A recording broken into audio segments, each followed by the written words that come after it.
Mayor Pierce is here to talk with us about a work session that's going to be happening tonight. It is Monday, August 11th. A few things on the agenda, from garbage pickup and some things over on Court Street when it comes to parking. So good to see you. Thank you for coming in. Since the last time that we met, though, I want to talk about the legal bills for the ethics complaint and investigation into Councilmember Cliff Olney. One report from the local newspaper is that it's over $100,000 for a total bill. Channel 7 getting documents and talking with the city manager, putting that number north of $70,000. I guess first, what's your thought on spending that much money on this ethics investigation? I think it's unfortunate because anybody who lives in the city knows that we have a lot of financial demands and not the greatest financial outlook. So it's unfortunate that we're in the position to have to spend this money. I do think, but on the flip side, it's also, I think, important to take any allegations of ethical wrongdoing seriously and to handle them accordingly.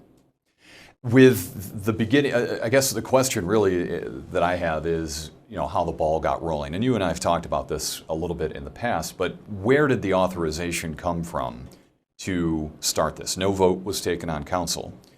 And some of the documents that we've gotten show how former city manager Ken Mix signed off on the initial $19,000, I think.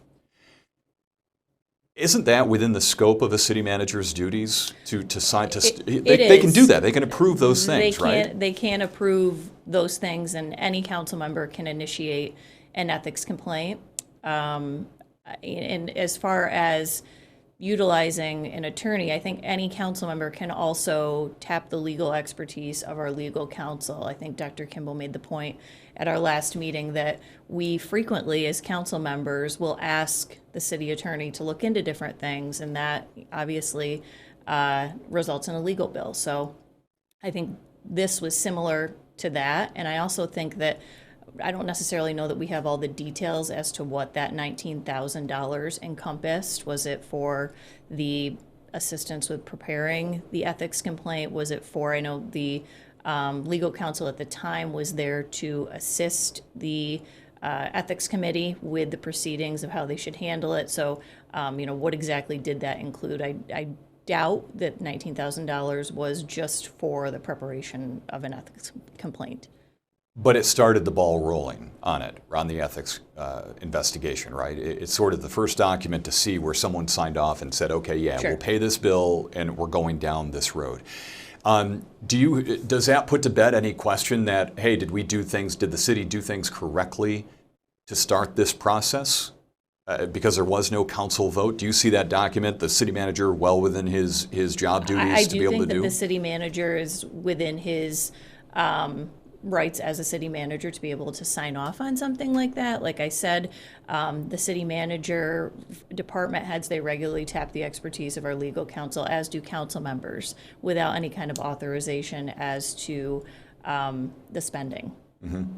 So now the dollars keep on going on it. Unfortunately. And again, there isn't really a spot where city council would be asked to continue to approve these legal bills. I mean, it just keeps going? I think that we've asked throughout the process what the estimate would be as far as how much more is this going to cost us. And that's one of the things that I've brought up a few times, again, most recently at our last meeting, was, is there a less expensive way to do this? I mean, from my perspective, getting into this ethics complaint and handling this ethics complaint, I had thought at the outset, or I had hoped at the outset, that there would be a way to hold a hearing without so many attorneys and, as a result, so many legal bills involved. Provide the council with the evidence, provide the council with an opportunity to review the evidence, and then certainly you would want an attorney there to oversee a hearing to make sure that we're doing everything correctly. But it seems at this point as if it's very involved as far as having several different attorneys as part of the process. So my hope at the outset, and my hope still to a degree, is that we can do this in a way that's less expensive to the city, because I do think that it's important to bring this to a conclusion. We have an ethics board for a reason. Those are individuals who are appointed by the city council. And I think that if they had looked at something and said that this warrants going further in the process, that we have a responsibility to address that and wrap the situation up. So in terms of how this all started and the approval to start this, because some will say, council should have taken a vote. Are you comfortable with the way this started? Well, I don't think that the council, I don't think it says anywhere the council has to take a vote in order to initiate an ethics complaint. Again, any member of council can say, I want to file an ethics complaint for this reason. But for the legal bill? For the legal bill. You're comfortable with the way that this started, with the city manager getting I don't think that there's anything in law or code or anywhere that says that he would not be permitted to do that. He's within his... Is it something that we want to look at in the future? Perhaps it is. Warrants further discussion.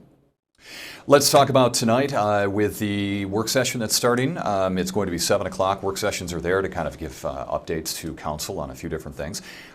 These are, oddly enough, interesting, I think, with, we're talking garbage, right? But there was a garbage snafu not long ago in terms of should the city continue to do the service?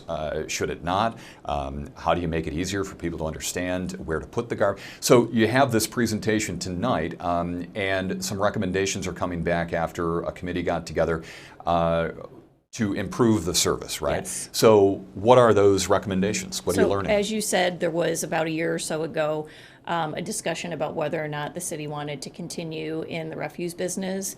The consensus was that we do want to continue, so a committee was formed of about 10 people, 3, I believe, refuse operators on the committee, just to provide feedback, suggestions on how to improve the service, how to make it safer for the operators. So tonight we will see the recommendations from that committee. One of the things that we had talked about previously was improving efficiency by redoing the routes. So we'll see a map tonight of how they recommend implementing that. Another recommendation that I believe is going to be presented is clearer guidelines for the public. One of the things that was called out in the report was that they get a lot of questions about what constitutes as the margin, because your trash is supposed to be placed in the margin. So just lining little things like that out that make it easier for the public to understand the specifics of how to use the service.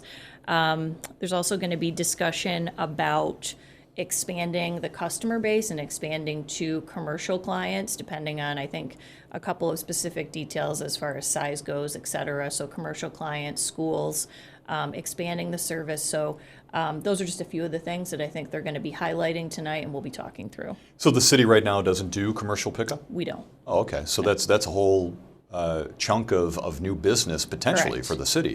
Hopefully. How do the city rates compare to private haulers? Do you know? At last we checked, I believe we were just below the private haulers, so just a little bit more cost effective for people. So for people in the city that want to support the city and perhaps offset any kind of tax problem, I mean, this is one area where the city could make money, right? It's a revenue source? Yes. We generally are making money on refuse. Not a ton of money, but every little bit helps. And as I said, we are certainly competitive with the private haulers, a little bit less expensive at last check. Mm-hmm. But those private haulers are good local businesses too, and serve different sectors of the community with the different types of services they provide. So I think there's room for everybody, but certainly the city does provide an excellent service when it comes to refuse. How do you get the word out to people in the city? They may not know the city picks up garbage. We've been trying. I believe we've got a flyer, a pamphlet that goes out to new residents. We've got advertising on our buses, certainly through the media. We're trying to get the word out. So we've been trying different avenues to expand. So that report will be given by Brian McHugh with the Department of Public Works. So next you have Court Street parking, a report here from the Planning Department. Is this, when I see Court Street parking, I think of how you have to back into the spots right now. Mm-hmm. How is that going? Have you heard anything on that? I've gotten a couple questions from people. Why is it like that, essentially, but no real complaints from people. So I think we intend to continue to have the parking on Court Street, as you're referencing with the diagonal lines, further down on Court Street, remain that way. I mean, you got to back out one way or the other. It's either you're backing out into traffic, or you're backing into the parking spot and pulling out into traffic, Right. which you can see more. I Yes. mean, from a driving standpoint, it just seems like you want to be able to see more. Yep. So you have to back out at some point. But this isn't really, this report tonight doesn't really deal with that, right? This is more up toward where Arsenal and Court Street meet? Yes, correct. So area around Cam's Pizzeria, Bistro 108. There was a request from council to look at adding parking in that area. As I think we'll be hearing from the planning department tonight, in front of Bistro 108, there technically was not parking there previously before the DRI. The DRI added 2 parking spots there, so parking has been expanded in that area. The desire from the council was to expand that further. The recommendation from the Complete Streets Committee and the Planning Department is that we don't do that because it presents a danger to pedestrians and drivers, but we'll talk through that tonight, and perhaps there's some other suggestions. I mean, that's one of the complaints we get frequently is there's not enough parking downtown. Mm-hmm. So anything that we can do to expand it in a safe way is a positive And this is just not in front of Cam's, but around the corner, immediately right there where you can Correct. parallel park a little bit? Yes. That's where you're not allowed to park right now, or? No, you are allowed to You park are there. right There's now. a couple spots. Right. I think what the request from the council members was behind that, there could be room for additional spots for people. Interesting. Okay. So that'll come up tonight. And then the final one here, the Vacant Rental Improvement Program grant application. A mouthful, but what is this program and what's the update tonight? So this is a program that's being offered by New York State to do, just as the name suggests, funding to rehab or repair vacant rental properties. And so there's a recommendation from the city manager's office to partner up with Neighbors of Watertown and apply for, I believe it's, let me reference my notes here, $2.5 million in funding that could be awarded to, again, rehab or repair vacant rental properties in the city. And that could take care of blight as well, right? I mean, Yes, that's one yes. possibility there. Definitely. And that would be a goal. So the meeting's tonight, 7 o'clock. I want to ask you about the new security over at City Hall as well, right? In terms of if you go to City Hall, go up to your office or the city manager, you used to be able to just walk right in, no problem. But now a new wall and door, and explain It's basically like a customer service counter if you were to go up and check it out, with a sliding glass window for people who would come up. There were a couple. And locked. The door locked, right? The door is locked. There was always one door on the outside, the furthest exterior of that office that had the ability to be locked with a code. Okay. Now it's locked during meetings, but generally during the day it was left open. So what we have now is there's a door that is locked, but a window and counter that's open for anybody who might come up and request assistance. So Sure. basically, just done to improve security and customer service for people. Yeah, in reaction to what though? The question's always why. Why is it? Why was it done? I think there may have been a couple, not very high level, but security concerns of people wandering in and wandering into offices. This just ensures, because you don't really have a clear line of sight from many of those offices that are on that section of the building. So this just ensures that people, when they come up, they are at the customer service counter, they can ring a bell and somebody will come to assist them.